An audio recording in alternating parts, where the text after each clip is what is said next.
حضرات سامعین، ہندوستان کی آزادی نے مسلمانوں کو عجیب و غریب کشمکش سے دوچار کیا۔ ان کے لیے یہ فیصلہ مشکل ہو گیا کہ وہ اپنے اکابر علماء کی جدوجہد سے وجود میں آنے والی اس آزادی پر جشن منائیں یا آزادی کے بعد اپنی معاشی بدحالی، بے روزگاری اور اعلیٰ تعلیم سے دوری پر ماتم کریں۔ بلا شبہ تقسیم ہند کے قضیے نے مسلمانوں کے زور کو توڑ دیا تھا، پھر وہی ہوا جو نہ ہونا چاہیے تھا۔ مسلم دشمن ذہنیت نے جنم لیا، مساجد کا تقدس پامال ہوا، مدارس و مکاتب پر حملے ہوئے، گنگا جمنی تہذیب کو لہو لہان کیا گیا، بد امنی پھیلی اور امن و سکون ناپید ہوا، مسلمانوں کو ایوان اقتدار سے دور نکال کھڑا کیا گیا، بے روزگاری کے مسائل نے مسلمانوں کو کسی اور فکر سے بے نیاز کر دیا۔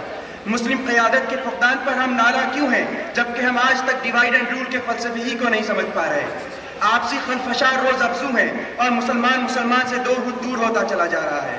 مسلکی اتحادات کے لیے مذاکرات کم اور رکعت تراویح کی تعیین کے لیے مناظرات زیادہ ہیں۔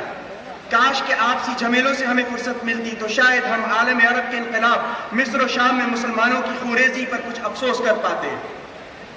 عالمی سطح پر اگر بات کریں تو وہاں بھی یہی صورتحال اور زیادہ بدترین کچھ شکل میں نظر آتی ہے۔ پرنٹ میڈیا ہو یا الیکٹرانک میڈیا، غیر سرکاری رسائل ہو یا سرکاری اخبار و جرائد، ہر جگہ مسلم دشمن ذہنیت کار فرما ہے۔ ذرائع ابلاغ پر اس کینسر زدہ ذہنیت کے تسلط نے ماضی میں جو نقصان پہنچایا اور آج پہنچا رہی ہے اس کا اندازہ لگانا بھی مشکل ہے۔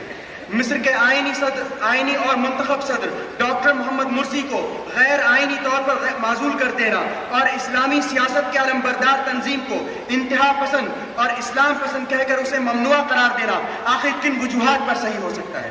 مسلمانوں کے ساتھ عالمی سطح پر ہو رہی زیادتیوں اور ناانصافیوں پر یہ سکوت کیوں؟ اخلاقی قدروں پر یہ زوال کیسا؟ اس تشویشناک صورتحال میں اسلام کی صحیح ترجمانی ناگزیر ہے۔ ساری دنیا کو واضح طور پر یہ بتا دینے کی ضرورت ہے کہ اسلام نے جو اسلامی نظام زندگی پیش کیا ہے اس سے بہتر کوئی نظام نہیں۔ بیک جنبش قلم سینکڑوں مظلوم مسلمانوں کو سزائے موت سنا دینا، کیا یہ ذرا بھی تشویشناک امر نہیں؟ پریس کے لوگ یہاں موجود ہیں، میں ان کے توسط سے کہہ دینا چاہتا ہوں کہ جس طرح علماء دیوبند نے ہمیشہ ظلم و زیادتی کے خلاف صدائے احتجاج بلند کی ہے، اسی نہج پر باقی رہتے ہوئے دارالعلوم وقف دیوبند نے مصر میں فوجی منمانیوں اور مسلمانوں کے خلاف انتقامی کارروائیوں کی ماضی میں بھی مذمت کی ہے، آج بھی کرتا ہے اور اسے اپنی ذمہ داری تصور کرتا ہے۔ حجت الاسلام الامام محمد قاسم النانوتوی رحمہ اللہ صرف ایک شخصیت کا نام نہیں، وہ ایک تحریک ہے۔ اس تحریک سے صرف انتصاب کافی نہیں ہے بلکہ اس کے تقاضوں کو صحیح طور پر سمجھنا اور فروغ دینا ضروری اور ناگزیر ہے۔ حجت الاسلام اکیڈمی مسلمانوں کے موجودہ حالات، خاص طور پر تعلیمی پسماندگی اور عصری تقاضوں سے لا علمی جیسے موضوعات پر فکر مند ہے۔ طلباء مدارس کا ریسرچ تحقیق سے غیر معمولی بود اکیڈمی کے لیے ایک اہم موضوع فکر ہے۔ تحقیقی ذوق کو بیدار کرنے کے لیے ممکنہ تدابیر پر ترجیحی طور پر عمل جاری ہے۔ حجت الاسلام اکیڈمی موجودہ مشکلات کا حل حجت الاسلام الامام محمد قاسم النانوتوی رحمہ اللہ بانی دارالعلوم دیوبند کی آفاقی فکر کے ذریعے پیش کرنے کے لیے صحیح کر رہی ہے۔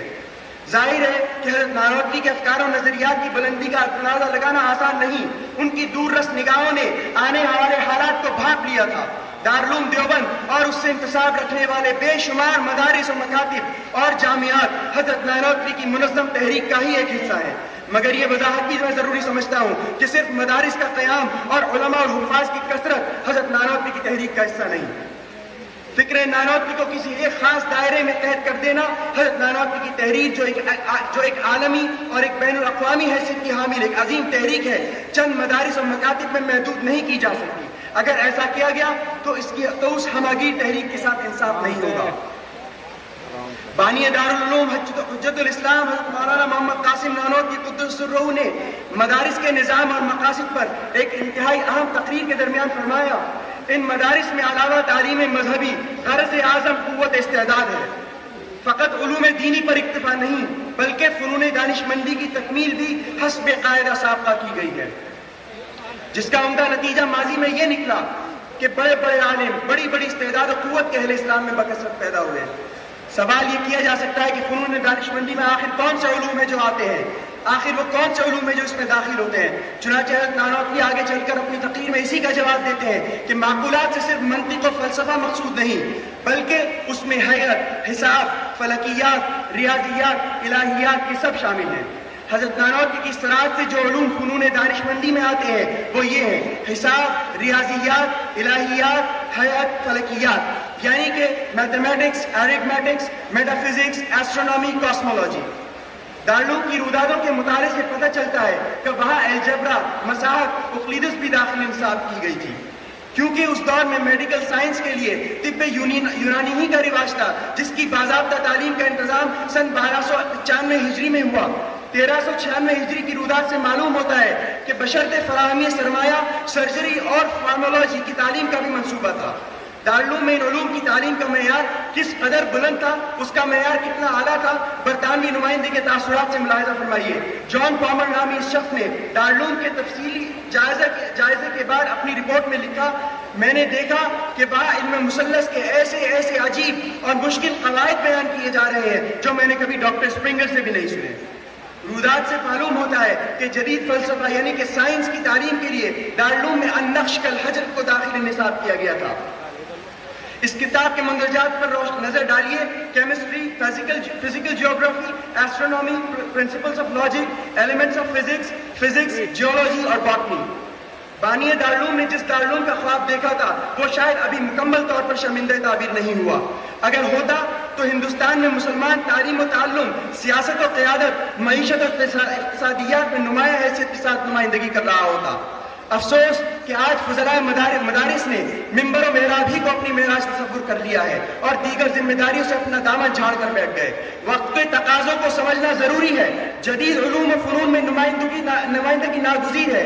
اسلام کے پیغام کو چہار دانگ عالم میں عام کرنے کے لیے ایسے افراد تیار ہوں جو ہمگیر انداز میں بین الاقوامی سطح پر اشاعت اسلام اور تبلیغ دین کا فریضہ انجام دے سکیں۔ ماحول کا اختلاف، زبانوں کا فرق ہمارے لیے مانع نہ بنے۔ حضرت حکیم الاسلام حضرت مولانا قاری محمد طیب صاحب نور اللہ مرقدہ کی ترجمان اسلام کی حیثیت سے عالمی خدمات ہمارے لیے مشعل راہ ہو سکتی ہیں۔ انہوں نے اپنے علوم و حکم سے صرف دارالعلوم، ہندوستان یا پاکستان یا بنگلہ دیش ہی کو نہیں بلکہ بر صغیر، ایشیا، افریقہ، امریکہ اور یورپ کو بھی سیراب کیا۔ ہم یہ بات گرہ سے باندھ لیں، مذہب اسلام ایک عالمی مذہب ہے۔ نبی آخر الزماں صلی اللہ علیہ وسلم عالمی ہے، اسلامی تعلیمات عالمی ہیں۔ ہمیں اسلام کی آفاقیت کو سمجھنا ہوگا، فروعی مسائل کے تنگ دائروں سے باہر آنا ہوگا، وحدت امت کے عالم کو بلند کرنا ہوگا۔ شاعر اسلام علامہ اقبال کے اس شعر کی معنویت کو جاننا ہوگا کہ قوم مذہب سے ہے، مذہب جو نہیں تم بھی نہیں، جذب باہم جو نہیں محفل انجم بھی نہیں۔ خدا گواہ ہے، علماء دیوبند نے ماضی میں کبھی دیوبندیت کو ایک مسلک کی حیثیت سے نہیں دیکھا، مسلکی جھگڑوں کو ہوا نہیں دی، مثبت انداز میں اسلام کو گھر گھر پہنچایا۔ ہم اہل سنت والجماعت ہیں، قرآن و حدیث کو سرچشمہ حیات تصور کرتے ہیں۔ اعتدال اور میان روی ہمارا شیوا اور امتیاز ہے۔ حکیم الاسلام حضرت مولانا محمد طیب صاحب نور اللہ مرقدہ نے ہمیشہ مثبت انداز میں اسلام کے پیغام کو عام کیا ہے۔ آپ نے اپنی حکیمانہ تقریر و تحریر سے عظیم الشان علمی و دینی خدمات انجام دی، مگر ملی مسائل سے بھی ایک پل کے لیے غافل نہ رہے۔ آل انڈیا مسلم پرسنل لا بورڈ کا قیام اسی کی ایک واضح مثال ہے۔ یا یہ بھی عرض کرتا چلوں کہ یہ سوچ غلط ہے، اسلام موجودہ دور کے مسائل کو حل کرنے سے قاصر ہے۔ یہ سوچ غیر شعوری طور سے عام ہو رہی ہے۔ ہم اس ذہنیت کی مذمت کرتے ہیں۔ اسلام کا خصوصی وصف ہے کہ وہ ہر زمانے میں ہر طبقے کی تمام شعبہ زندگی میں مکمل ہدایت اور رہنمائی کرتا ہے۔ حجت الاسلام اکیڈمی دارالعلوم دیوبند کے عظیم الشان اجلاس، یہاں موجود ملکی و غیر ملکی جلیل القدر علماء، دانشوران و عمائدین کی وجہ سے ایک عالمی حیثیت کا پروگرام معلوم ہو رہا ہے۔ یہ وہ شخصیات ہیں جو اپنی گراں قدر علمی و دینی خدمات، ذاتی محاسن و اوصاف اور امتیازات و اختصاصات کی بنا پر خود ایک تعارف ہے۔ ہم دور دراز سے تشریف لانے والے اپنے ان تمام مہمانان کرام کا دل کی گہرائیوں سے شکریہ ادا کرتے ہیں جو سفر کی صعوبتوں کو خاطر میں نہ لا کر اس اجلاس کو زینت بخش رہے ہیں اور اپنی عدیم الفرصت اور مصروف زندگی کے قیمتی لمحات کو خوبصورت عطیہ پیش کر رہے ہیں۔ ہم ان حضرات کے جذبہ محبت کی قدر کرتے ہوئے اس تاریخی شہر دیوبند میں ان کا پرخلوص استقبال کرتے ہیں۔ اس سے زیادہ قابل فخر چیز آج اور کیا ہو سکتی ہے کہ جانشین حکیم الاسلام، خطیب الاسلام، فکر دیوبند کے ترجمان حضرت مولانا محمد صالح قاسمی صاحب دارالعلوم دامت برکاتوں محترم دارالعلوم وقت دیوبند اس اجلاس کی صدارت فرما رہے ہیں۔ ہم حضرت والا کے بے حد ممنون و مشکور ہیں کہ وہ مسلسل علالت اور ضعف و کمزوری کے باوجود بھی یہاں موجود ہیں۔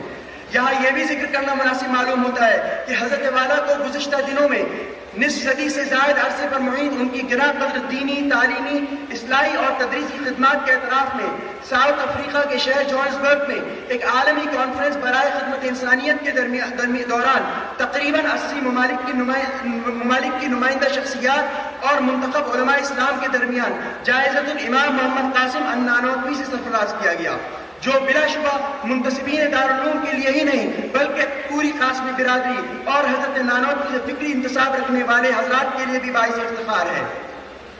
حضرت کی خدمات کے اعتراف کے حوالے سے یہ کوئی پہلا ایوارڈ نہیں تھا، اس سے قبل بھی مصر کی راجدھانی قاہرہ میں ایک عالمی کانفرنس میں حضرت کو ہندوستان کا ممتاز عالم دین قرار دیتے ہوئے نوط الامتیاز کے ایوارڈ سے سرفراز کیا جا چکا ہے۔